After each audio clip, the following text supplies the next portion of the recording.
Avant de commencer, j'aimerais reconnaître que je vous parle depuis ma maison qui est située sur le territoire des Hurons-Wendat, les Haudenosaunee et les nations du Mississauga. J'apprécie vraiment l'invitation de Céline Bello pour cette invitation. Merci beaucoup, Céline.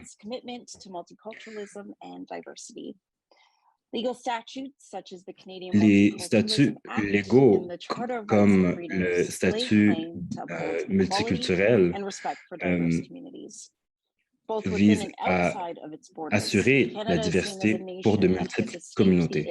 Le Canada est perçu comme une nation qui a vraiment échappé les problèmes du racisme, surtout lorsqu'on les compare aux institutions américaines, comme le système de justice criminelle.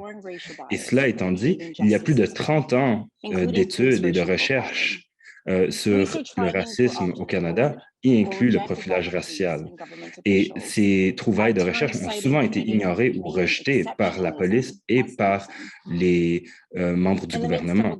Souvent, on démontre le Canada comme un exemple idéal.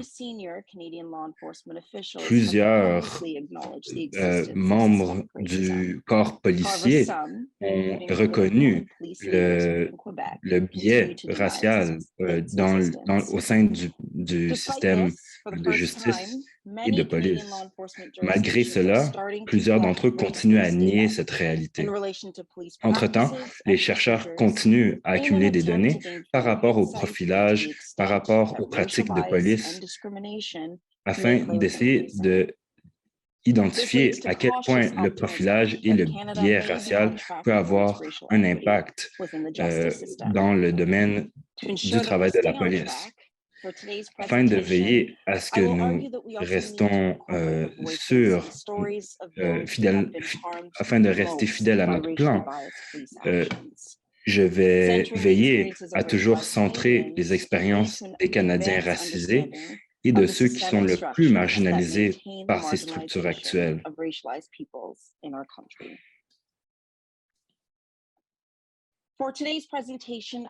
Pour ma présentation, aujourd'hui, je vais débuter en explorant quelques études quantitatives sur le profilage racial. Je vais ensuite présenter ma propre recherche qui parle des expériences des jeunes noirs avec la police à Toronto. Cela comprend une recherche et une étude qui comprend un groupe diversifié de personnes racisées et de Premières Nations. Cela vise à vraiment mieux comprendre l'impact de la race et du racisme sur les individus à Toronto et, par le même fait, expliquer leurs attitudes face au corps policier. Finalement, je vais adresser la méthodologie, les trouvailles et les implications pour les politiques et les institutions.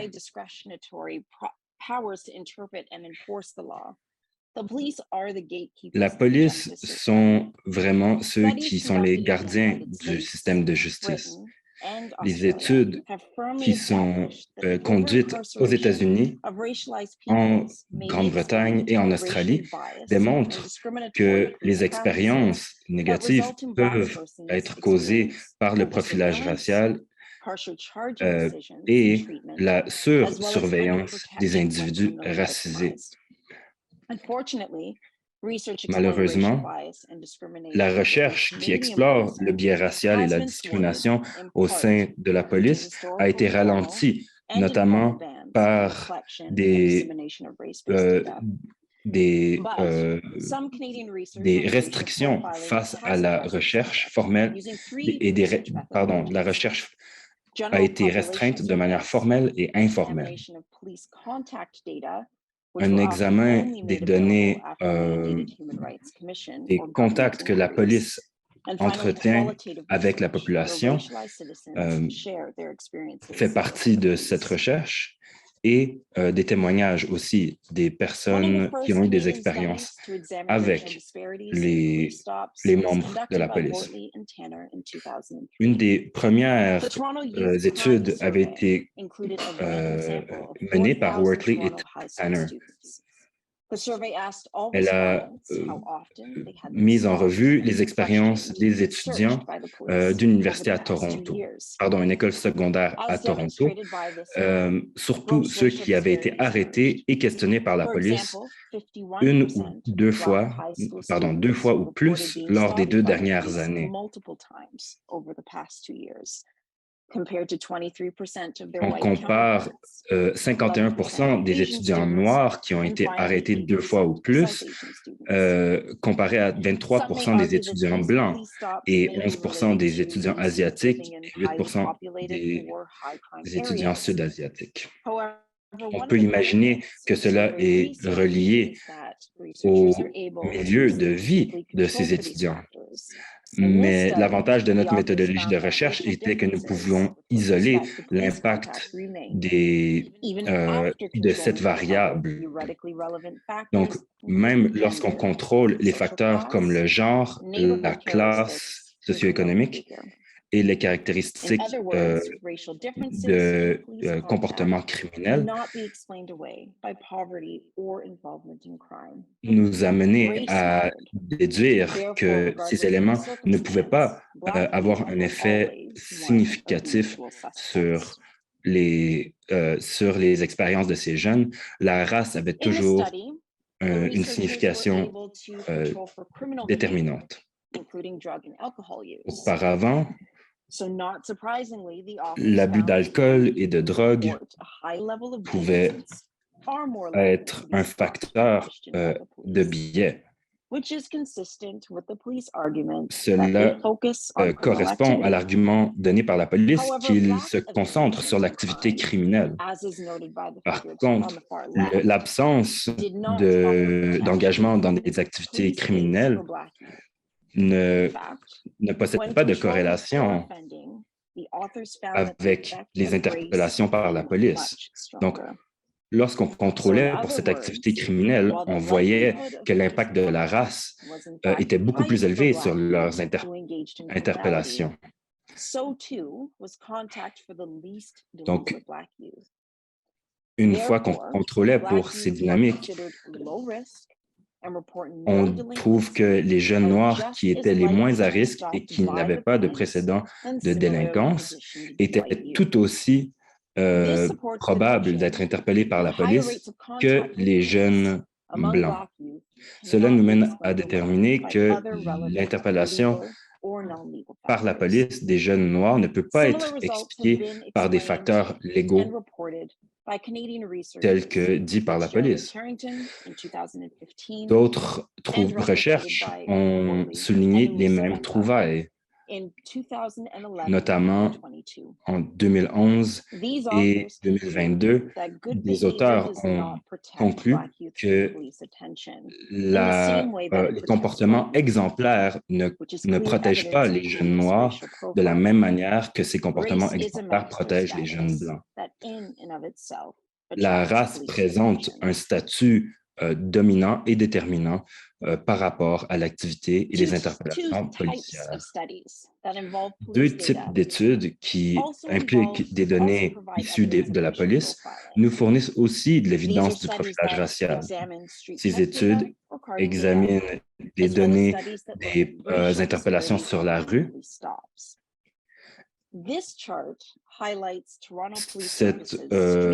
Cette diapositive nous démontre des données des interpellations sur la rue entre l'année 2008 et 2013.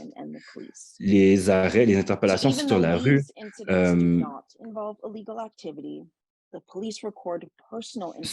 même si elles n'impliquent pas des infractions criminelles, les données sont tout de même enregistrées par la police. Donc, la police enregistre de l'information reliée aux enjeux de sécurité publique afin d'aider le corps policier à résoudre les crimes. La police de Toronto a enregistré plus de 2000 données individuelles. Et donc, on réalise que c'est surtout les jeunes hommes noirs et les jeunes garçons noirs sont les plus probables d'être interpellés et d'être enregistrés dans ces données. Ils sont 2 fois plus probables d'être arrêtés que leurs pères racisés et blanc. Quand j'utilise dans cette diapositive le mot « brun », ce n'est pas un mot descriptif que j'ai choisi, c'est le mot qui est utilisé par le corps de police qui a recueilli ces données. Involving allegations of racial profiling also reveals gross racial disparities. Les disparités raciales dans cette ville, on remarque que la disparité raciale est énormément plus grande pour les garçons et les hommes noirs. Presque 22 fois plus élevé que les femmes blanches et les filles blanches. Une autre forme d'analyse policière implique les arrêts de trafic, c'est-à-dire reliés aux automobiles. La police d'Ottawa avait été mandatée d'investiguer ces études et une fois encore, les enfants et les hommes noirs sont beaucoup plus probables d'être arrêtés. Par contre, on réalise que les hommes et les garçons du Moyen-Orient sont encore plus probables d'être arrêtés par la police. While Black men and boys are 5 times more likely to be stopped by the police.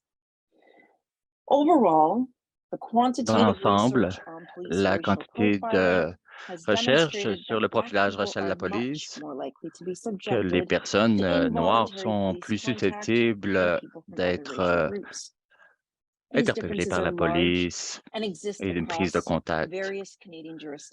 Et cela est une réalité dans plusieurs juridictions au Canada et sur différentes périodes.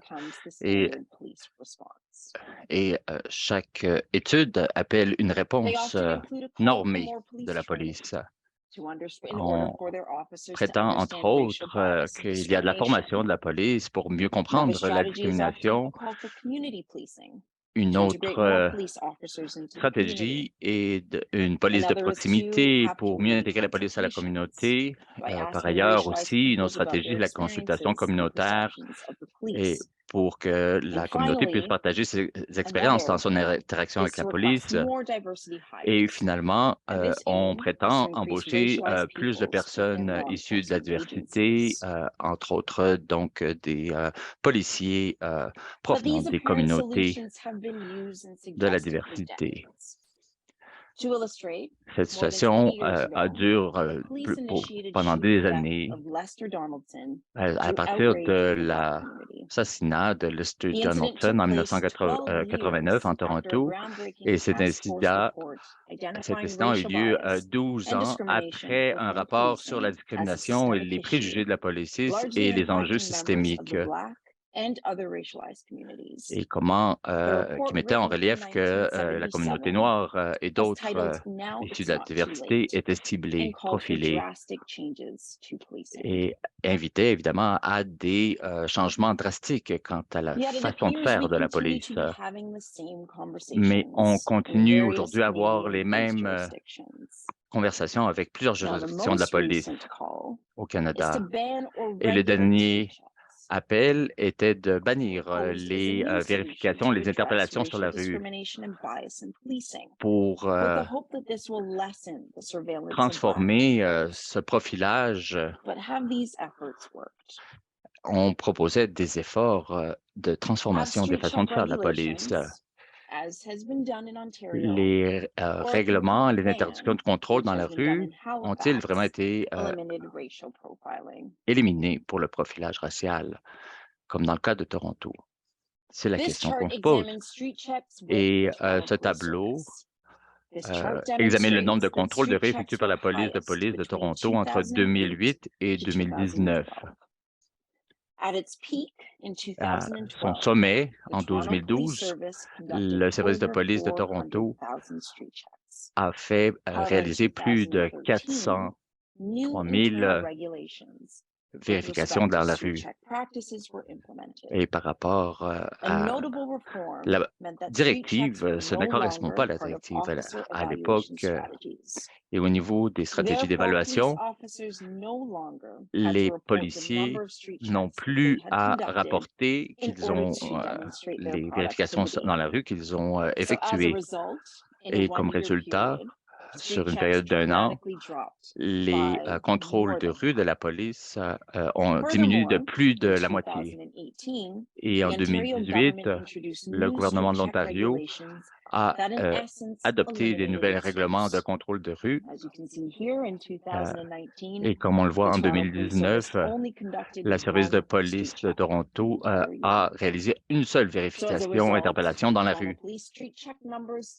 Donc, cette décroissance a amené une disparition presque totale des interpellations dans la rue. Et cela a amené à la conclusion que ce n'était plus un problème à Toronto. Et évidemment, nos recherches démontrent que ce n'est pas vrai. Les interpellations dans la rue n'ont pas éliminé les arrestations, les questionnements aux citoyens dans la rue. Et ça n'élimine pas non plus les fouilles. Ce que les interpellations dans la rue éliminent, c'est la cueillette d'informations de la part des citoyens par rapport à la façon de faire de la police. Des données d'une enquête sur la population qui ont été réalisées depuis 1994 et en 2007 et en 2019 de la population de Toronto montrent une croissance consistante du nombre de personnes noires qui ont été fouillées et arrêtées par la police. Il y a aussi une différence qui a augmenté entre les rapports de la police quant aux arrestations. Cette tendance renvoie à des enjeux de genre, de classe sociale et de comportement. Et les réformes au sein de la police au niveau de réglementation du contrôle dans la rue, les citoyens continuent à rapporter un profilage de la police. Sur ces enquêtes de population montrent que les personnes noires sont plus exposées au contact avec la police que d'autres citoyens. Et on parle ici de toutes sortes de personnes noires, indépendamment de la classe sociale, de leur sexe et de leur genre. Alors vraiment, il y a une tendance ici en matière de profilage racial. Le racisme et les préjugés jouent un rôle central sur la façon de faire de la police. Et évidemment, les personnes noires ont une expérience différente de la façon de faire de la police comparée aux Blancs. Quel est l'impact de ceux qui sont les victimes des préjugés et de la discrimination de la police? Ces chiffres quantitatifs ne peuvent pas expliquer cela. C'est seulement une compréhension de l'expérience des personnes racisées, mais on ne comprend pas par là les impacts et les méfaits de la discrimination et des préjugés de la police sur leur vie quotidienne. C'est basé sur leur perception. Et c'est pourquoi on a mené une étude sur les perceptions des jeunes noirs par rapport à cette situation. Alors, l'idée ici est de contrer et établir un contre-discours de la police. Comment on s'engage, comment on a établi des liens de respect et de confiance avec la communauté pour le service de police soulignent le respect et la défense des droits et libertés de tous. Et ils disent que leurs interventions sont sans préjugés et ni stéréotypes et qu'ils rendent des comptes par rapport à des comportements inappropriés. Ils disent aussi qu'ils vont traiter toutes les personnes avec empathie, respect, équité et dignité. Et c'est cité ici dans leur discours rhétorique et qu'ils font un effort supplémentaire pour que les autres se sentent en sécurité. Les voix des minorités racisées et face à cette rhétorique construite de façon puissante par les institutions est révélée, entre autres, le discours de Sanders en juillet 2020 dans le cadre de la pandémie qui faisait appel au soutien des institutions d'application de la loi. Sanders a renoncé. Il dit, nous, la police, nous n'arrêtons jamais et nous écoutons et agissons toujours avec compassion. La responsabilité et la transparence sont le tissu de la confiance publique. La confiance publique est le tissu qui crée la sécurité communautaire. Alors que cette organisation va de l'avant, je tiens à vous assurer que nous reconnaissons qu'avant toute chose, le service de police de Toronto continuera à faire tout ce qu'il peut pour s'assurer que la confiance du public est au premier plan de chaque mot et de chaque action. Et je termine ici la citation. De plus, il dit que vraiment la police de Toronto est la meilleure force d'application de la loi dans le monde.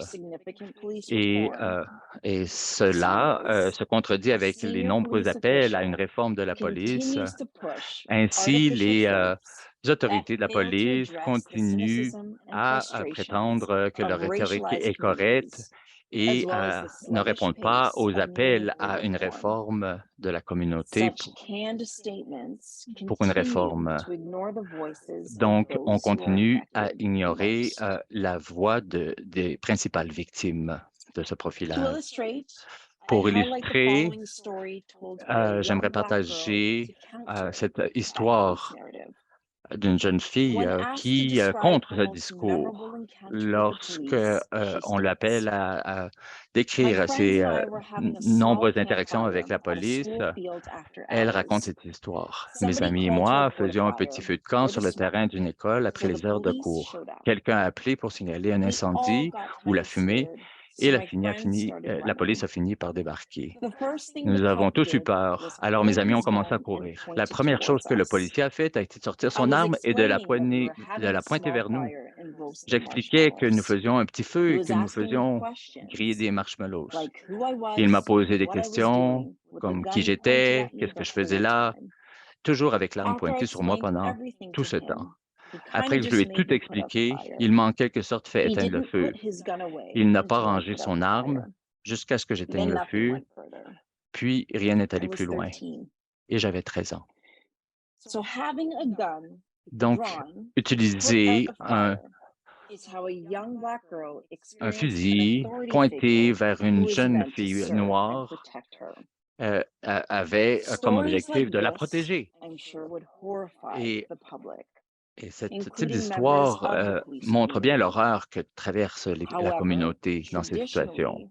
Mais traditionnellement, nous avons privilégié et accepté le discours des autorités policières en matière du racisme par rapport à l'application de la loi, alors qu'en réalité, la communauté a expérimenté tout le contraire.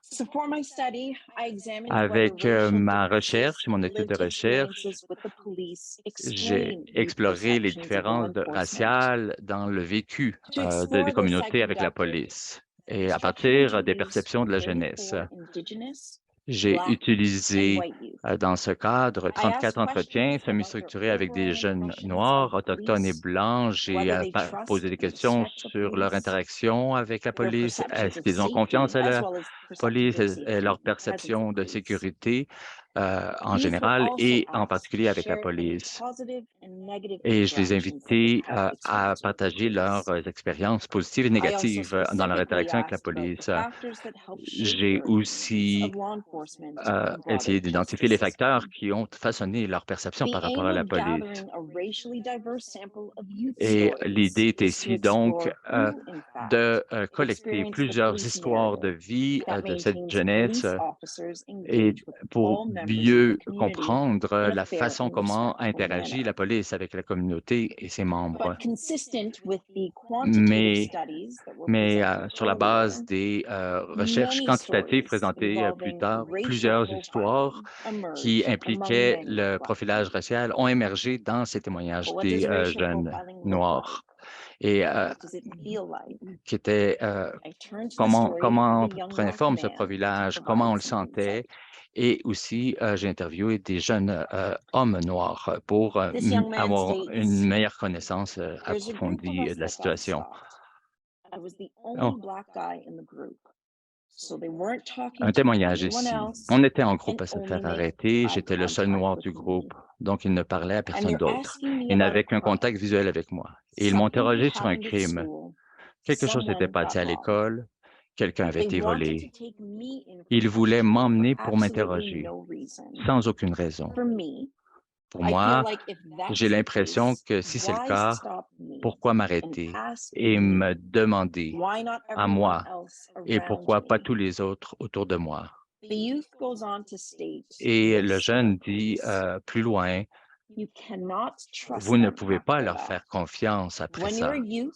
Quand vous êtes un jeune et que vous voyez ça, vous prenez des notes mentales. Vous ne voulez pas leur faire confiance, vous ne voulez pas être autour d'eux, en relation avec eux, vous ne voulez pas les respecter. Alors, il y a plusieurs enjeux ici reflétés dans ce témoignage. Les jeunes noirs sont traités différemment comparé à d'autres membres de leur groupe d'amis. Il est pointé comme seul coupable et vraiment se dégage un manque de confiance. Et aussi, c'est une perception de rôle de la police qui est influencée par exemple, cette seule rencontre de ce jeune avec la police. Et ça renforce les préjugés du jeune et qui peuvent être difficilement surmontés par la suite. Les réflexions et analyses qu'on a faites ont englobé d'autres grands sujets. Les jeunes noirs ont exprimé qu'ils n'ont pas l'impression d'être traités de manière égale ou respectueuse et ils croient que la police a des préjugés raciaux et contribue à la criminalisation des jeunes noirs. Et finalement, ils croient que la police ne sert pas leurs intérêts et ne protège pas les communautés racisées.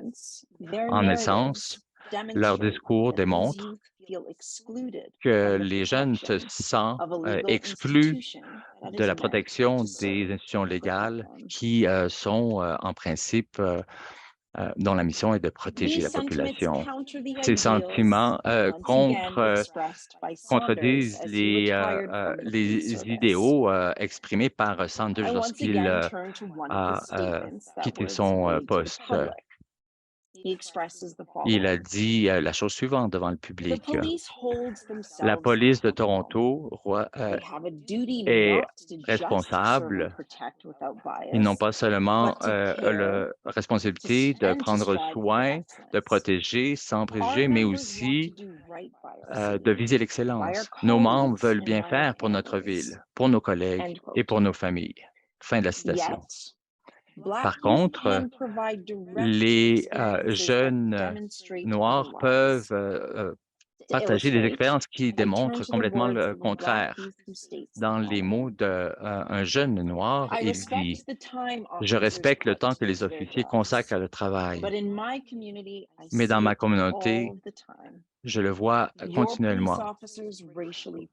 Les officiers de police font du profilage racial. Ils sont injustes. Vous croyez que nous commettons tous des crimes, mais c'est injuste, parce que pour les bons gars qui ne font rien, ils nous ciblent quand même, sans preuve réelle, ce que je trouve irrespectueux et non professionnel.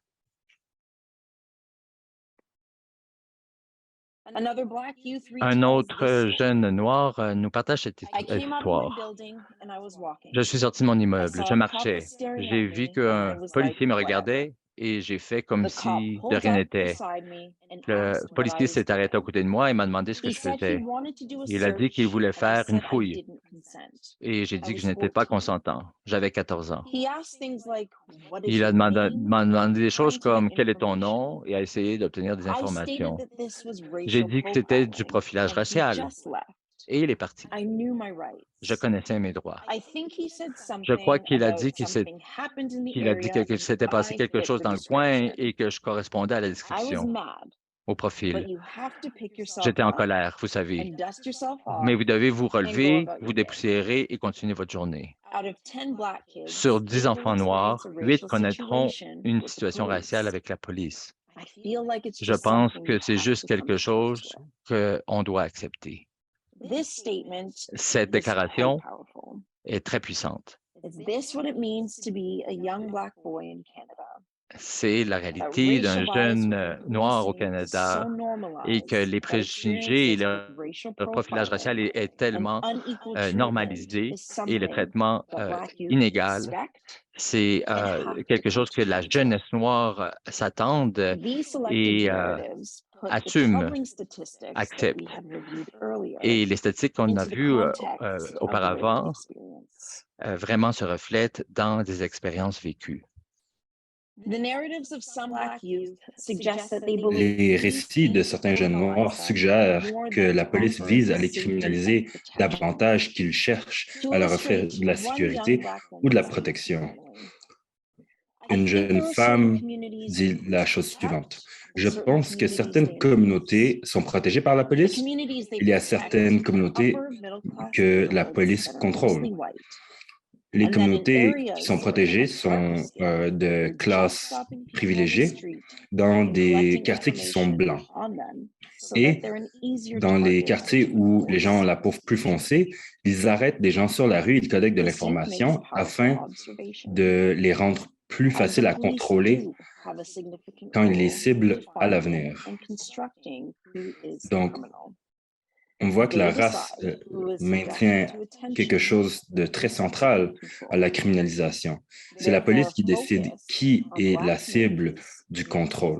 Il se concentre sur cette attention disproportionnée aux communautés noires les stigmatise. Une jeune femme noire a aussi partagé cette citation. Je pense que la police représente la protection pour un certain type de personnes. Je pense que la police est une institution nécessaire, mais ce n'est pas une institution qui a été créée pour sécuriser des gens comme moi. Je pense que c'est une institution qui a été créée pour mettre des gens comme moi en prison. Une autre citation, la police dit les choses les plus incroyables. La dernière fois que j'ai parlé à un policier, vous savez ce qu'il m'a dit? Il m'a dit, je te verrai la prochaine fois. Qui dit ce genre de choses? Tu veux me voir à nouveau? Les policiers cherchent des quotas et cherchent à arrêter les gens. Ils vont vous faire croire que vous êtes un criminel avant même que vous êtes un criminel.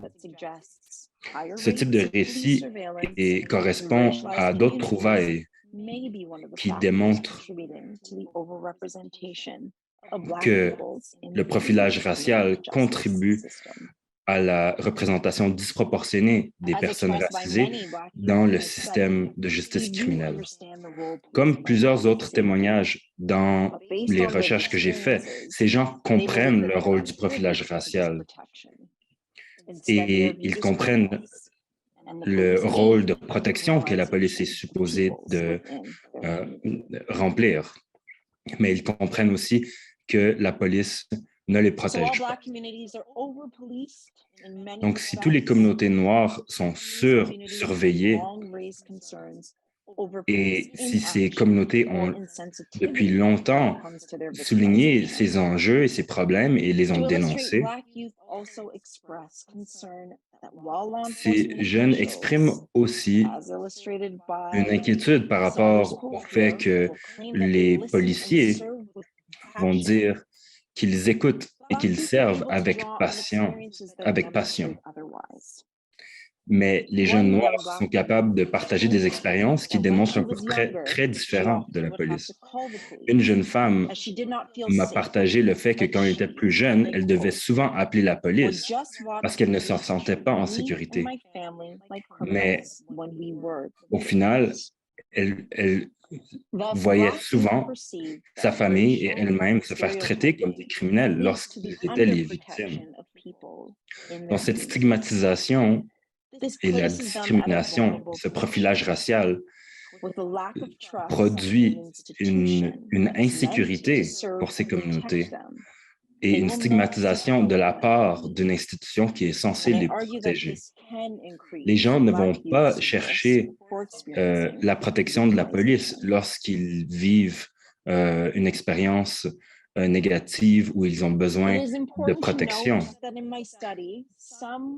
C'est important de noter que dans mes études, certains jeunes noirs discutaient des expériences positives aussi avec la police. Certains, par exemple, se sont rappelés d'interactions positives avec des policiers qui étaient plaisants. Ils ont eu des discussions positives et des interactions très normales.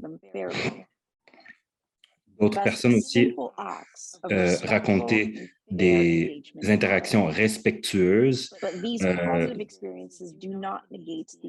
mais ces expériences positives ne viennent pas contrer les expériences positives qui existent.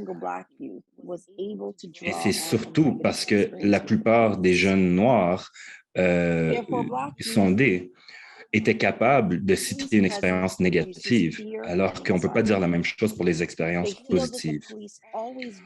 La police et leur présence produit de l'anxiété et de la crainte chez ces jeunes. Les jeunes trouvaient que la police les percevait toujours comme des criminels, même lorsqu'ils étaient engagés dans des activités normales quotidiennes. Écouter et comprendre les voix des jeunes noirs est essentielle.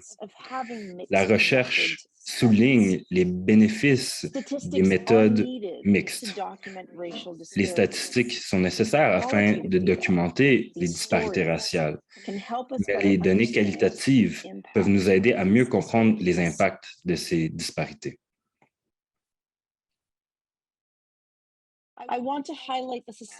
Je veux souligner les conséquences sociales et les torts associés avec les pratiques policières teintées par le biais et le racisme. Encore une fois, les jeunes qui perçoivent la police comme une institution injuste sont peu probables de reporter et de signaler des activités criminelles. Les jeunes trouvent que la police contribue à la surreprésentation de leur communauté dans le système de justice criminelle. Un nombre grandissant d'académiques trouvent que c'est un facteur très pertinent dans les communautés racisées. Les expériences directes de discrimination raciale peuvent éroder la confiance en le système de justice criminelle. Les perspectives d'injustice peuvent influencer aussi les décisions de ces jeunes lorsqu'ils choisissent ou pas d'entrer dans des activités criminelles. Ces données exposent le problème de profilage dans les communautés noires. Donc, je me demande si les perceptions de sous-protection peuvent mener à des stratégies d'autonomisation. Peut-être que les communautés pourraient prendre la justice entre leurs propres mains. qui pourraient accroître la violence dans des communautés. Il est important de continuer la recherche sur la manière dont les pratiques policières pourraient avoir un impact sur le système de justice, mais aussi la criminalisation et l'incarcération au sein des jeunes. L'impact, une meilleure connaissance de l'impact du profilage racial pourrait avoir un impact positif et produire plus de sécurité pour tout le monde. En tant que chercheuse, je pense que nous avons besoin de plus de données de la part des services de police afin d'évaluer l'impact des initiatives qui visent à contrer le racisme. Nous avons besoin de plus de données, de collecte de données basées sur la race. On a besoin de plus d'accès et plus de dissémination de ces recherches. Nous avons aussi besoin de plus d'engagement de la part de la police pour qu'ils travaillent avec des chercheurs, y inclut des chercheurs racisés et des chercheurs de la communauté noire qui veulent faire des enquêtes critiques sur les pratiques de police. C'est la fin de ma présentation et je vous remercie pour cette opportunité.